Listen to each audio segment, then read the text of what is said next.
হ্যাঁ, তওবা করতে হবে যে আমি কারো কাছে ধার নেব না, আল্লাহর মুখাপেক্ষি হব। আর যদি একান্ত নিতে হয় নিরুপায় বড় লোক হওয়ার জন্য নেব না, কোন রকম চলার মতো নেব। আর আমি বিকল্প চেষ্টা করব যথাসাধ্য টাইম ফিক্স করে দেবো, টাইমের আগে আমি দেওয়ার চেষ্টা করব। টাইমের আগে, টাইম পার হয়ে চলে যাচ্ছে, কোনো কথাই নেই। টাইমে যদি বাঁধার কথা বলেন তাহলে নাকি খারাপ হয়ে গেল, খারাপ আচরণ করলেন। এটা কথা হলো, আপনাকে বলতে হবে কখন দেব। আমাদের কিছু দিনই সার্কেলের ভাইদের বড় দুঃখজনক কথা শুনেছি। একজন আরেকজনকে ধার দিচ্ছে, বলছে ভাই একটু সময়টা বেঁধে দিলে ভালো হইতো, কখন দিবেন।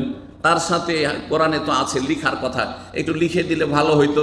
বলছে আপনি আমাকে বিশ্বাস করেন না, আপনাকে টাইম বলে দিতে হবে, আবার লিখে আমাকে সই করে দিতে হবে। দেখছেন কেমন সহি আকিদা? এই সহি আকিদাতে জান্নাত পাবে? অত সোজা নয়। আকিদা ঠিক করেন, এবাদত ঠিক করেন, আখলাক চরিত্র ঠিক করেন, মানুষের লেনদেন ঠিক করেন। একটা পয়সা এক্ষুনি মারা গেলে কেউ আমার কাছে পাবে না, এইরকম মানুষ হওয়ার চেষ্টা করেন। কেউ আমার বিরুদ্ধে আসামির কাঠগড়ে আমাকে হাজির করতে পারবে না, কেউ হাসান মাঠে একটা পয়সার দাবি করতে পারবে না। আল্লাহ যেন আমাদেরকে এইভাবে ভালো মানুষ হওয়ার তৌফিক দান করেন।